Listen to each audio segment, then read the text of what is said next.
minutes de Torah, oui. Allez, avec plaisir. Il nous reste encore 3 quarts d'heure avant Mincha. On a le temps de faire un petit cours de Torah en ce jour de Tisha B'Av. Il y en a qui disent qu'il est fatigué, le Rav, il est fatigué, il a fait beaucoup de choses, il a Mais bien sûr, d'énergie, il a Baruch Hashem. il a un problème de Baruch Hashem, Baruch Hashem, Baruch Hashem. Alors, on attend que quelques personnes se connectent et qu'on puisse commencer ce petit cours de Torah le jour de Tisha B'Av. On va profiter de ce moment. Comme vous voyez, c'est déjà le coucher du soleil en Israël. Dans 6h15, dans moins de 2 heures, on a terminé le jeûne de Tisha B'Av. Je vais y aller directement sur le fond du sujet, en vous accueillant, mesdames et messieurs, aujourd'hui. Ça fait une petite semaine qu'on ne s'est pas vu, alors ça fait plaisir des deux côtés.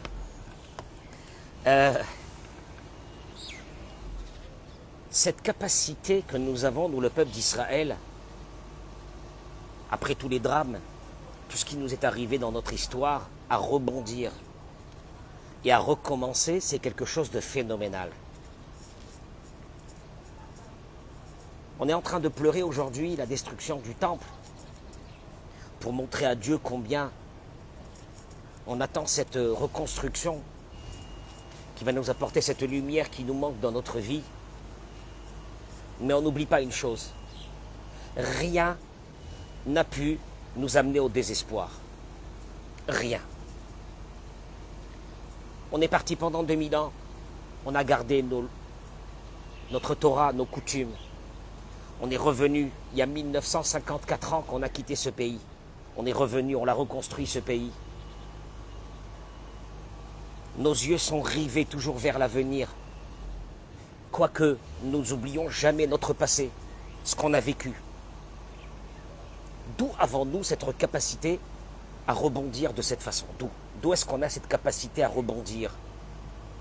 Alors je vais vous dire une chose. Il ramène ici le Rav que, à travers une idée qu'il avait lui, quand une personne décide dans sa vie de prendre un nouveau chemin, de changer dans sa façon de vivre, de changer dans son comportement, de changer dans son couple, de changer avec ses enfants, d'avoir une vision d'avenir, de dire je veux changer, je veux changer, je vais avoir ces quelques années de vie dans ce monde avec un peu de bonheur, pour moi et pour tous ceux qui sont autour de moi. Voilà ce que j'ai envie. Il dit le Rav, Tzarich lizrok et ha'irgelim hagroim. La première des choses, c'est de se débarrasser de nos anciennes mauvaises habitudes et de commencer depuis la racine avec un nouveau début. Comment est-ce qu'on commence de la racine avec un nouveau début? C'est difficile, parce qu'on a déjà des habitudes. Il dit Meshanim et Tfusei Chashiva. C'est énorme, ces mots-là. Vous devez obligatoirement, pour prendre un nouveau cap dans votre vie, de changer votre façon de penser et de réfléchir que vous avez eu jusqu'à maintenant. On va le développer. Amarchavat ofeset etzel adam mishkal me'od gadol bikvi'at chashivuto shel davar ve'erko. Parce qu'il dit, la pensée de l'être humain a un poids énorme sur sa vie et sur ce qu'elle va donner d'importance ou de pas important dans sa vie. Tout va venir d'une chose, la pensée. Pour certaines personnes, il y a certaines choses qui sont importantes, pour d'autres, ils te diront je m'en fiche. Alors tu ne comprends pas, alors qu'est-ce qui est important, qu'est-ce qui n'est pas important? Et il dit le Rav, c'est la pensée que tu vas mettre sur cette chose qui va donner de l'importance ou pas d'importance. On va expliquer. Au fait, la pensée positive, c'est elle qui est la base pour donner la force à la personne de changer dans sa vie. Il dit le Rav, je vais vous donner un exemple et vous allez voir que c'est phénoménal, l'histoire de la pensée. D'abord l'histoire de la pensée en soi, après on prendra le travail, mais l'histoire de la pensée. Il dit qu'un homme, admettons, c'est pas une histoire, c'est un exemple. Un homme qu'on va lui donner, il aime beaucoup manger de la viande. On va lui donner un très beau steak. Et On va lui raconter que ce steak a été cuit par un grand chef, grand cuisinier, etc. Quand il aura terminé de manger cette viande, on va lui demander comment tu l'as trouvée. Ah, il va dire fabuleuse, succulente, extraordinaire. Il s'arrête le Rav et il dit, quelle sera la réaction de cet homme après nous avoir dit combien cette viande était bonne, parce qu'elle a été cuite par un master chef, parce que, voilà, face à un truc de fou. On va lui dire, tu viens de terminer de manger un morceau de viande, on va dire, je sais pas moi, de singe ou de chien. L'horreur. L'horreur. Il dit tout de suite, vous allez voir un changement terrible dans sa façon de réagir à travers ce steak qu'il vient de manger.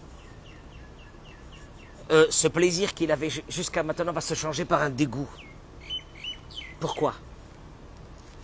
Il y a juste 5 minutes, il te disait que ce steak était fabuleux. Et 5 minutes après, tu vois un dégoût remonter. Il a même envie de vomir d'avoir mangé ce steak. Il dit dans le steak même, il n'y a rien qui a changé. La réalité de ce steak qu'il a mangé, c'est le même. Sa façon de penser, de réfléchir a été diamétralement opposée entre une pensée de plaisir à une pensée de dégoût qui va faire que pour lui, c'est abominable même de penser un instant qu'il a pu ingurgiter ce steak. Les plus grands psychologues sont conscients que si on a envie de faire plaisir à quelqu'un en lui servant du vin, alors que la qualité du vin est très moyenne, tu faisais ça. Il vaut mieux la mettre dans une bouteille millésimée et vous allez voir que le plaisir... Bon, c'est du vin, hein, tu ne l'as pas donné à boire de l'essence, c'est du vin. Mais c'était un vin de qualité très basse.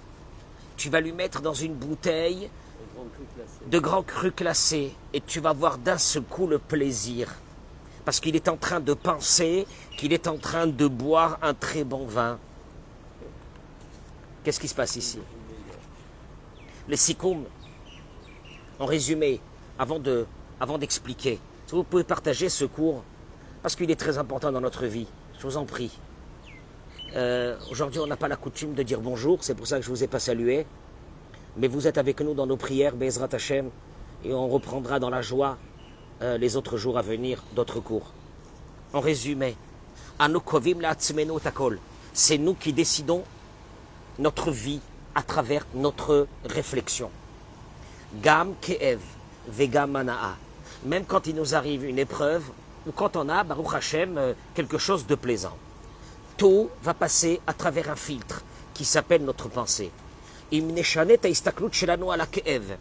Si nous arrivons à changer, à modifier notre vision face à une épreuve, si nous travaillons cette conception que peut-être cette épreuve, elle est pour notre bien, on va le développer. La douleur sera moins grande. Nous traverserons cette épreuve de façon beaucoup plus meilleure et on va le développer aussi. Si nous comprenons que dans des moments difficiles de notre vie, cette difficulté, elle n'est pas un hasard, mais elle a un but dans notre vie, c'est vrai que la difficulté ne passera pas, mais nous l'aborderons d'une autre façon. J'explique le résumé du Rav. L'épreuve dans ta vie, tu l'auras. Ça fait partie des étapes de ta vie. Je peux y échapper à une épreuve? Non. Ton libre arbitre est de quelle façon j'aborde cette épreuve. Elle me détruit ou elle me transcende. Dans les deux cas, elle est dure. Mais si je n'ai pas pris cette épreuve comme une agression personnelle sur moi, une destruction de ma personne, mais je l'ai pris au contraire parce que je sais que derrière cette épreuve, il y a une vision divine pour m'amener vers quelque chose qu'aujourd'hui je ne peux même pas concevoir. J'aurai mal aussi au moment de l'épreuve, mais elle ne me détruira pas.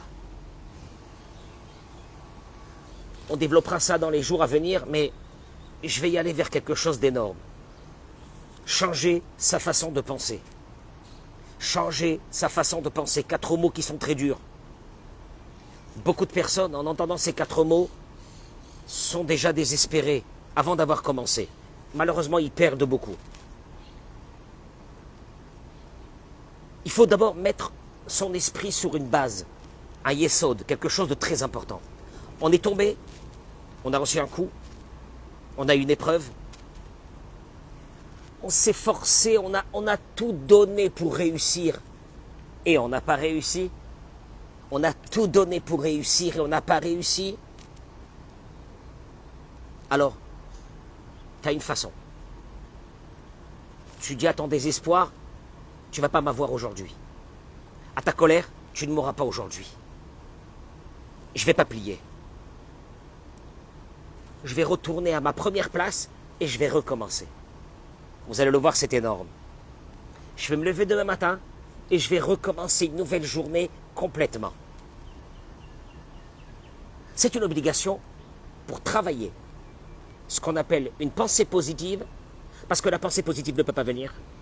J'ai reçu des coups, j'ai reçu des coups, j'ai reçu des coups, j'ai reçu des coups, comment tu veux?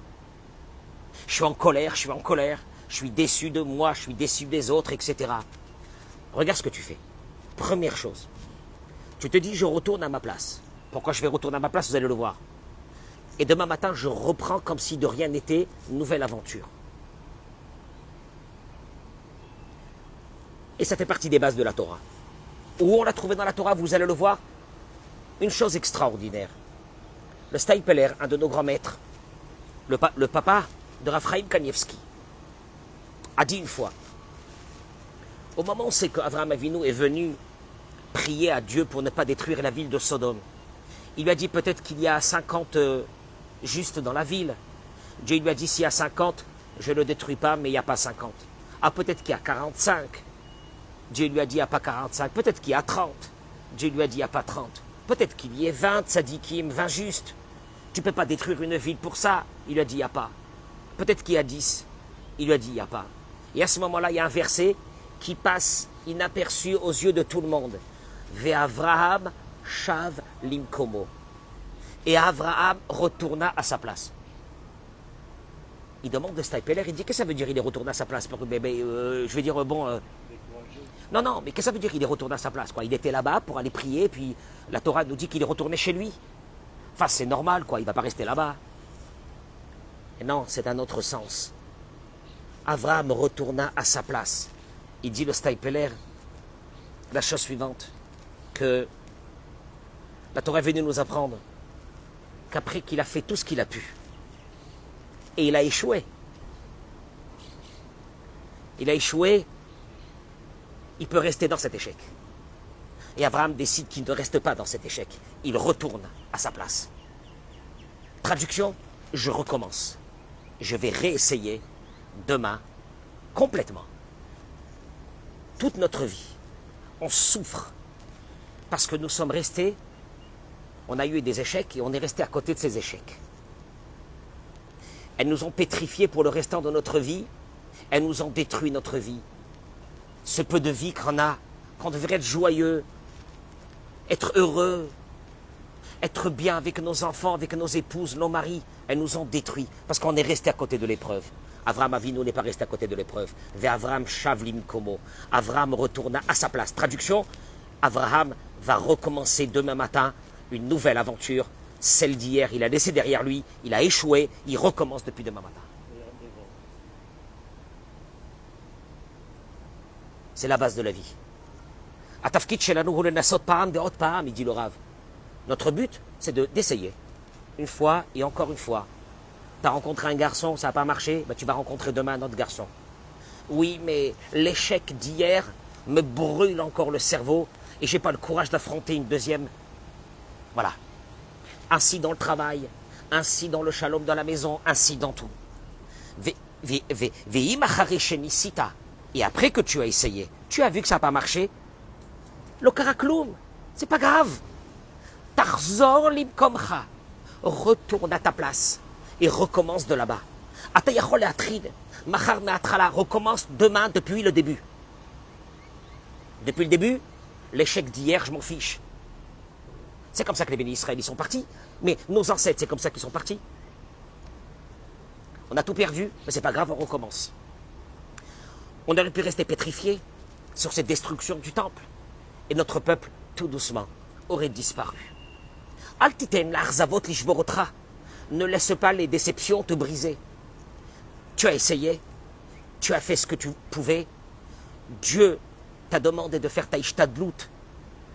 Ton effort, tu l'as fait, tu es tombé, tu n'as pas réussi. C'est pas grave. Retourne à ta place et recommence depuis le début. Parce que peut-être que cette fois-ci, tu auras l'aide de Dieu. Et on va développer ça.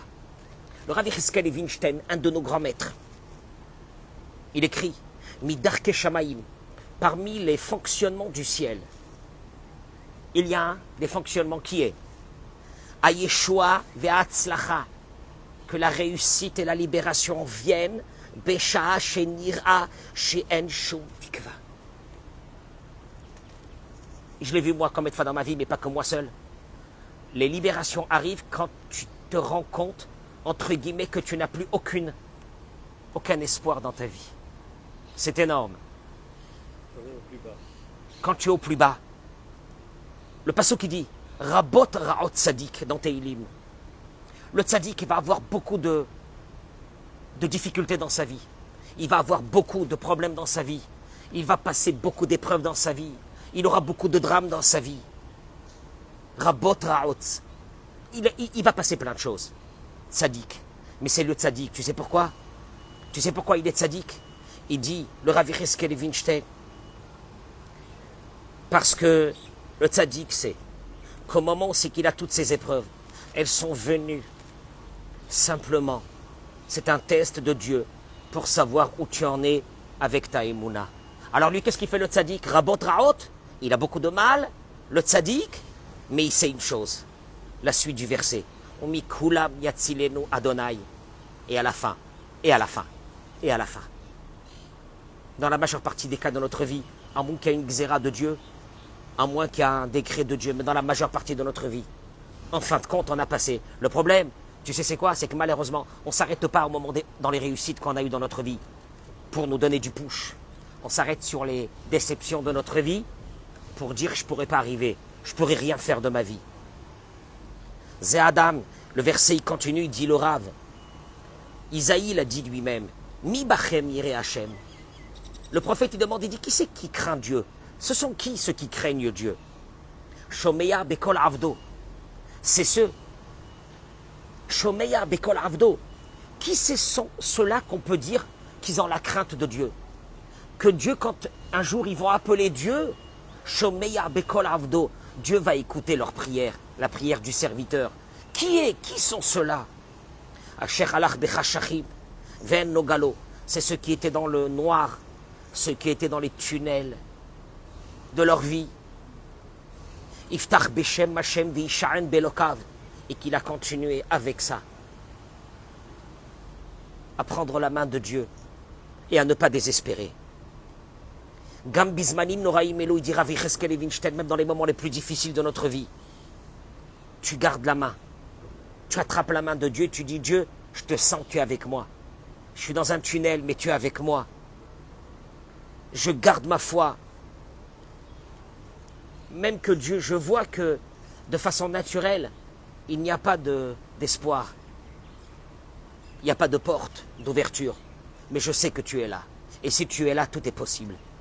J'ai peur, j'ai mal, mais voilà. Alors le moment de l'épreuve, le test, pour voir où tu es avec Dieu. Amabat anachon, amabat shel Torah, mitradesh lanu, gamim yesh siba lidog, azlo lidog. La Torah elle est venue te dire une chose. Il y a des raisons. Il y a des raisons dans ta vie d'être inquiet. Mais ne t'inquiète pas. Lelo safek, amishpat azeh nishmat moi. Il dit c'est bizarre. C'est bizarre de dire une chose pareille. Que la Torah te demande que même quand tu as les raisons les meilleures pour être inquiet de ta vie, inquiet de ce qui se passe dans ta vie, n'aie pas peur. Comment je peux ne pas avoir peur? C'est impossible, c'est humain d'avoir peur. Et la Torah te dit n'aie pas peur. La Torah elle te dit on y est en plein dedans. quand tu sortiras en guerre, voilà, en Israël aujourd'hui encore un conflit a commencé. Contre ton ennemi. Veraïtasus verechev. Et tu verras un cheval et un char. Un cheval et un char.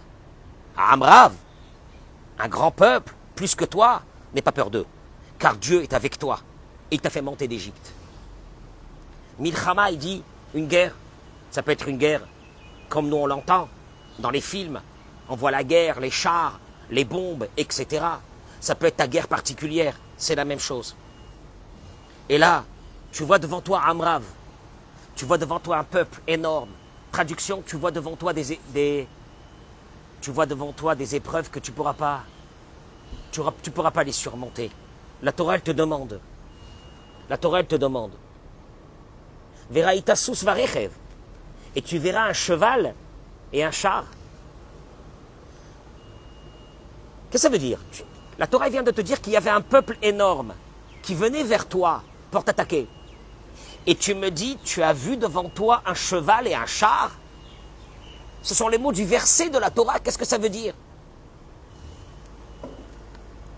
La Torah est en train de te dire, tu as vu devant toi un peuple énorme, des épreuves énormes de ta vie. Tu t'en sortiras jamais. Je te demande une chose. Veraïta, tu verras un cheval et un char. Traduction. Je te demande, c'est pas ton problème, le nombre de problèmes que tu as devant toi. C'est pas ton souci, le nombre de problèmes que tu as devant toi. Je te demande une chose. Fais comme si qu'il y a un seul problème. L'otira mehem, n'aie pas peur d'eux. Et pourquoi qui Hachem Elokecha imar, parce que je suis avec toi à chaque instant de ta vie. Si je suis avec toi, pourquoi tu peux avoir peur? Si tu as peur, c'est que tu penses que je ne suis pas avec toi. Mais il y a des milliers de chevaux, il y a des milliers de chars, il n'y a rien. Il y a un seul. Il y a un problème. Il y a un problème, c'est vrai. Un problème, n'aie pas peur, je suis avec toi. Vekacha Mesayem Rabbeinu Yona. Rabbeinu Yona lui-même, l'un de nos grands-maîtres dans Sha'arei Tshuva, il disait Ozarno basé sheim ire adam kitzara krova. Quand un homme y voit qu'un gros souci lui arrive, Tiye Yeshuat Hashem bilvavo veiftach alea. C'est le moment où tu dois garder dans ton cœur que Dieu va t'aider et d'avoir confiance en lui. Tu sais quel est le problème? Le problème, c'est qu'on a toujours confiance. Pour dire aux autres, il faut avoir confiance. Mais quand nous, on a un souci, d'un seul coup, notre vision se ferme.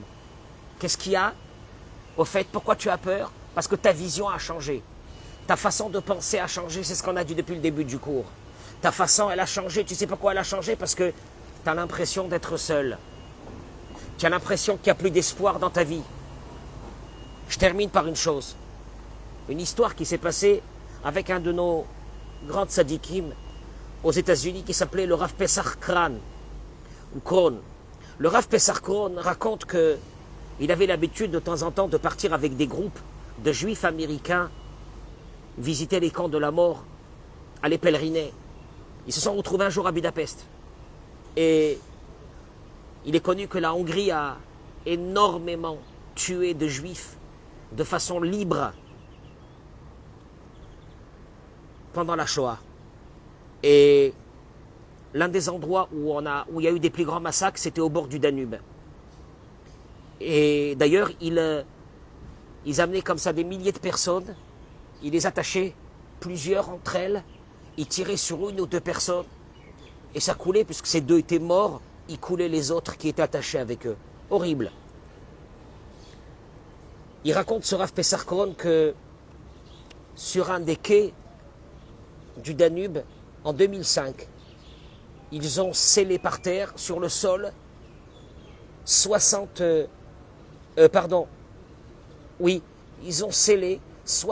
paires de chaussures qui correspondaient à ceux qu'on leur avait enlevé leurs chaussures avant de se jeter, avant d'être tués dans l'eau. Il a dit, c'est horrible de voir ça. Il y a des chaussures de paysans, des bottes, des escarpins, des chaussures de ville, des chaussures de sport, etc. Elles sont là, on dirait qu'elles attendent quelqu'un. Il dit qu'ils ont prié à cet endroit, ils ont pleuré. Et il dit que il s'est passé quelque chose d'extraordinaire, c'est qu'un mois après, il y avait les grandes fêtes. Et il se trouvait devant le Echal quand tous les Kohanim sont montés faire la Birkat Kohanim. Et vous savez que les Kohanim, quand ils montent faire Birkat Kohanim, qu'est-ce qu'ils font? Ils enlèvent leurs chaussures.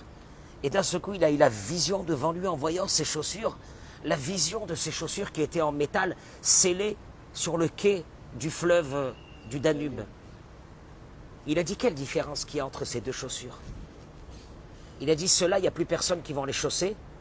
Et les autres, à la fin de la prière, toutes ces personnes remplies d'espoir vont remettre leurs chaussures et vont continuer leur vie.